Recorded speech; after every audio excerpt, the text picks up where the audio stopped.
নিম পাতা আর কাঁচা হলুদ। আজকে চৈত্র সংক্রান্তি, তাই এগুলোকে আগে পাটাতে বেটে নিচ্ছি। তারপর এটা দিয়ে হবে আজকের স্নান, কারণ চৈত্র সংক্রান্তিতে না এই নিম পাতা হলুদ বেটে ওটার মধ্যে একটু সর্ষে তেল মিলিয়ে স্নান করতে হয়। মানে ভালো আর কি, আমরা তো সেই আগের থেকে করে আসছি, তো এটাই আগে বেটে নিচ্ছি। একটু তেলও মিলিয়ে দিলাম। সকাল আর শুভ চৈত্র সংক্রান্তির সবাইকে অনেক অনেক শুভেচ্ছা ভালোবাসা জানিয়ে ব্লগটা শুরু করলাম। তো এই দেখো আজকে খুব ভালো লাগছে, মুখটা হলুদ হলুদ হয়ে আছে। আমাদের তো কখনো দেওয়া হয় না, এই সংক্রান্তি উপলক্ষে এই নিয়মটা করা হয়। তো চলো, চা নিয়ে এসেছি, চা খেয়ে তারপর বাকি আজকে আরও আছে। আমাদের আজকে পাচন খেতে হয়, তিতা ভাজা খেতে হয়, তো এগুলো সব করতে হবে, একে করে করব। কিন্তু এত বৃষ্টি কি বলবো, আর ভালো লাগছে না। ভাবলাম যে না, সকালবেলা উঠে বৃষ্টি নেই, রোদ উঠবে, সেই আবার বৃষ্টি শুরু হয়ে গেছে। চলো, কিছু করার নেই, এইভাবেই চলবে আর করতে হবে। ওটার মধ্যেই অনেক আনন্দ। সবাইকে কিভাবে সংক্রান্তি মানাচ্ছ, কার কি নিয়ম, অবশ্যই কমেন্টস করে জানিও। সবার দিনটা খুব ভালো কাটুক, আনন্দে কাটুক। চলো, আবার পরে দেখা হচ্ছে। দেখো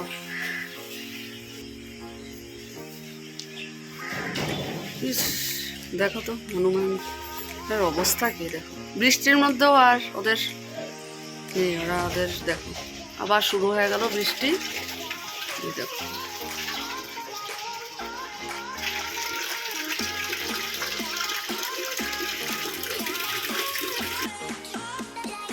মুন্নিকে চা দিয়ে দিয়েছি, ছেলের ব্রেকফাস্ট হয়ে গেছে, আর অমিতাভ স্নান করছে।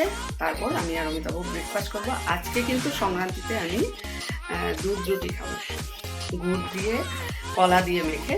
আমার ভীষণ ভালো লাগে, মানে মাঝে মধ্যে, সবসময় না। ওটা করবো। আর নিম পাতায় এই দুটো ডাল রয়ে গেছে, অঙ্কিতার মাই দিয়েছে, কারণ কালকে তো আর বাজারে যাওয়া হয়নি।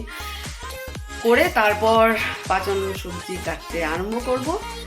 অঙ্কিতার বাবা বলছে যে আমি কিন্তু শুরু করে দিয়েছি। আমি বললাম না, আমারটা এখনো শুরু হয়নি, অনেকটা সময় লাগবে, আর দুই একটা সবজি আনার আছে। ছেলে বা অমিতাভ গিয়ে নিয়ে আসবে, ততক্ষণে আমার এগুলো কাটা হয়ে যাবে। তো চলো, বৃষ্টি আবার শুরু হয়েছে কিছুক্ষণ থেমে থেকে। চলো, সংক্রান্তির জন্য দেখো সব কিছু চেঞ্জ করলাম, এগুলো সব। তো মুন্নিকে চা দিয়ে দিয়েছি, ছেলের ব্রেকফাস্ট হয়ে গেছে, আর এখন অমিতাভ স্নান করে এসেছে। আমি আর অমিতাভ একসাথে ব্রেকফাস্ট করব। আর আজকে কি করব জানো? ব্রেকফাস্ট দুধ রুটি। অনেক দিন পর, আমার ভালোই লাগে খেতে, মাঝে মধ্যে এভাবে কলা দিয়ে খাবো। আর কী করবো, পাচনের সবজি কাটবো, ব্রেকফাস্ট করি। অনেকটা সময় লাগবে। অঙ্কিতার বাবা বলছে যে আমাদের কিন্তু কাটা শুরু হয়ে গেছে। বললাম না, আরম্ভ করিনি, আর কয়েকটা সবজি আনার আছে, ছেলে বা অমিতাভ গিয়ে নিয়ে আসবে। আবার শুরু হয়েছে মুষলধারে বৃষ্টি। কোনো মানে ওকেশনে, ফেস্টিভ্যালে যদি বৃষ্টি থাকে, মনটা ভালো লাগে না। সংক্রান্তি মাস পয়লা ওয়েদারটা ভালো থাকবে, মনটাও ভালো লাগে, কী বলবো আর উপায় নেই। এটা অঙ্কিতার মা দিয়েছিল, তো হলুদার এটা দিয়ে তো স্নান করে আছে, এটা রয়েছে। এখন গেলে তিতা করলা নিয়ে আসবে, এখন তিতা করলা কোথায় করতে হবে। চলো তাড়াতাড়ি করে ব্রেকফাস্ট করি, করে সবজি কাটতে বসে যাই। চলো।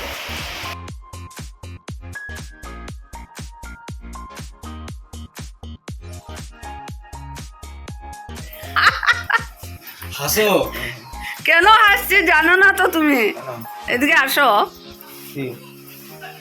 পিছনটা দেখো, পিছন।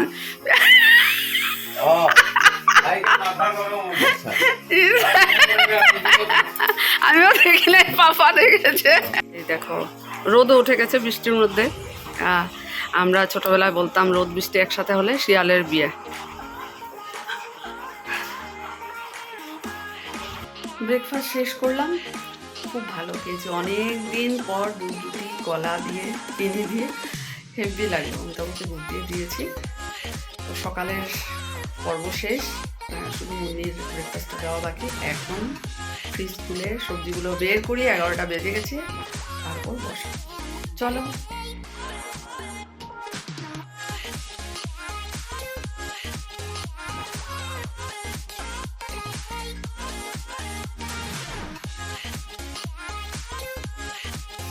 এতগুলো সবজি কাটা হয়েছে, এখনও বাকি আছে। সজনা আনবে, ইঁচড় আনবে, লাই কচু আনবে, ধনে পাতা তো লাস্টে মেলাবো।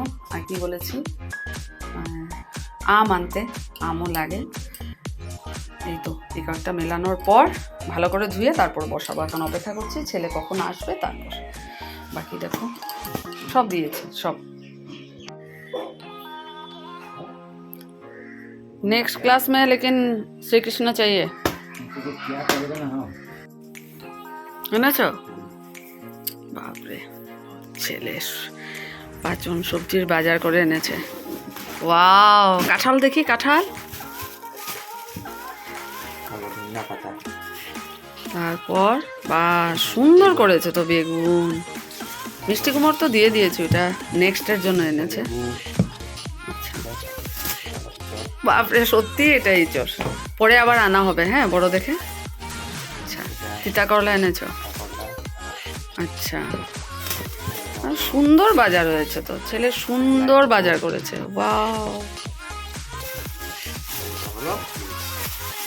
আচ্ছা ঠিক আছে, চলো, থ্যাংক ইউ।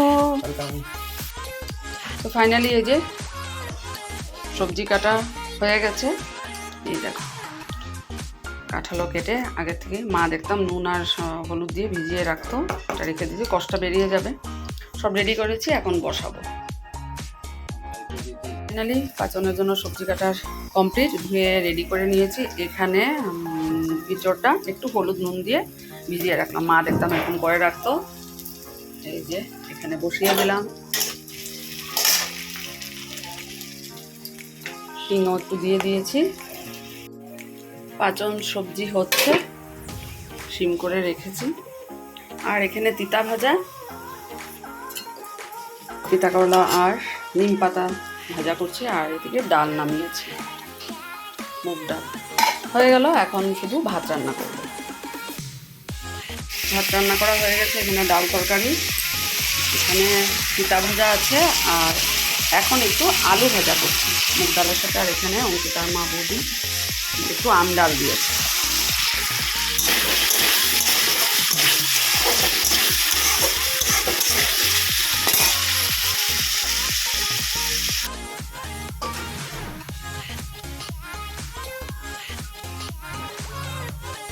লাঞ্চ রেডি করছি, হয়ে গেছে, আলু ভাজা নামাবো।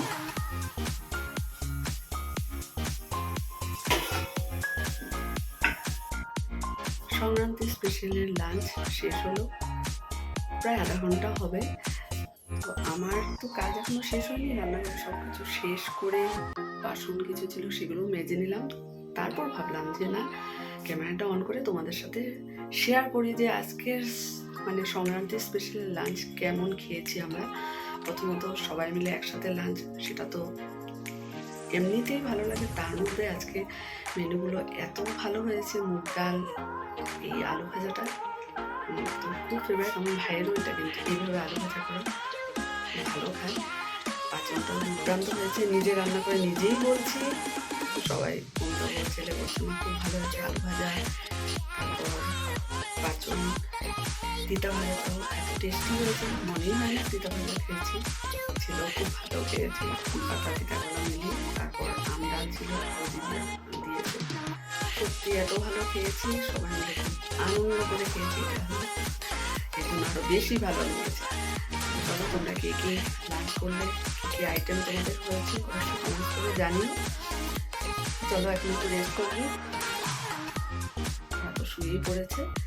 আর এখানে দেখো কয়েক টুকরা এঁচড় আছে, আর এত টুকরা ফ্রিজে রেখে দিয়েছি, ভাবছি রাতের ডিনারে এটাই হবে। তো চলো এখন রেস্ট করে নিই, বিকালবেলা আবার শুরু হয়েছে। বিকাল মানে সন্ধ্যার বিরতি প্রার্থনা। চলো একটু রেস্ট করে আবার তোমাদের সাথে পরে দেখা হচ্ছে। শুভ সন্ধ্যা বন্ধুরা। আর সন্ধ্যার পরই মানে মেঘের এত ডাক গর্জন হচ্ছিল, আর এখন খুব জোরে বৃষ্টি নেমেছে, মুষলধারে, কি বলবো। আর দুপুরবেলা থেকে একটু সময় ছিল না, আবার শুরু হয়েছে। কত যে বৃষ্টি জমে আছে, কত যে জল উপরে জমে আছে জানি না, একদমই ভালো লাগছে না। অমিতাভও বেরিয়েছে, ছেলেও বেরিয়েছে, বৃষ্টি একটু না থামা পর্যন্ত ওরাও আসতে পারবে না। চলো আমি দুধটা জাল দেবো আর দেখি ইঁচড়টা কেটে একটু প্রেশার কুকারে বয়েল করব, একটু একটু করে করে রাখি, আবার ঠাকুরগুলো লেবু দিয়ে বাসনগুলো মাজবো, অনেক কাজ। চলো একটু কাটা হয়ে গেল, আমি একটু বয়েল করে নেবো, আলুটাও হচ্ছে একসাথে বয়েল করে নেবো, তাহলে তাড়াতাড়ি হয়ে যাবে। আলু নামিয়ে নিয়েছি, ভালো করে সিদ্ধ হয়ে গেছে, কিন্তু প্রেশার কুকারটা আবার বসালাম যে ইঁচড় জন্য আরও 2 সিটি লাগবে। একটু ভালো করে বয়েল হলে তখন খেতে ভালো লাগে। আর আলুটা ভেজে রাখবো, আর এখানে টমেটো পিউরি আর আদা কুচি রেডি করেছি।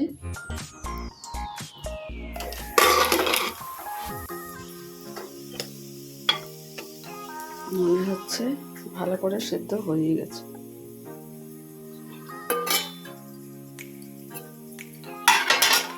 হাত দিয়ে না দেখলে বোঝা যায় না। ঠিক আছে, হয়ে যাবে। এই দেখো ইঁচড়ের তরকারি হয়ে গেছে। কালারটা তো দারুণ হয়েছে। ভেবেছিলাম ঠাকুরের বাসনগুলো ধুয়ে রাখবো, কিন্তু এখন আর করবো না, ইচ্ছেও করছে না। তো মানে আবশ্যক আছে, কাল সকালবেলায় করবো, ঠাকুরকে দেওয়ার আগেই কেমন এখানে রেখে দিলাম, কাল করবো। রেডি করে দিই,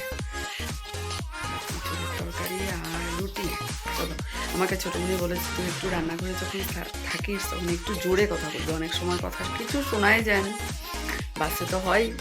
চলো এখন মনে পড়লো তাই একটু জোরে বলে দিলাম। চলো করে এখন রান্নাঘরে যাই।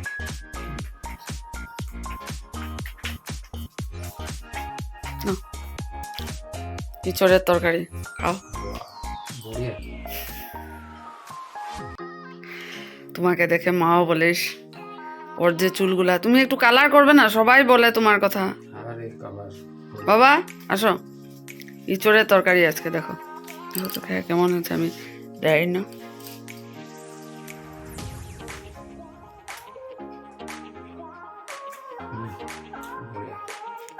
ঠিক আছে,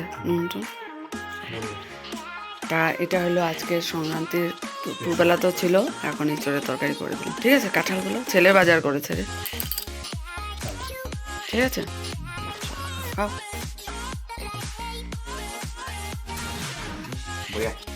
ঠিক আছে, ভালোই ছিল ছোট।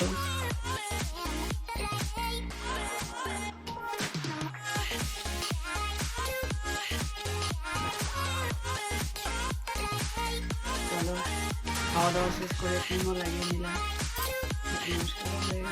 ঘুমাবো। সুন্দর দিন, ভালো দিন।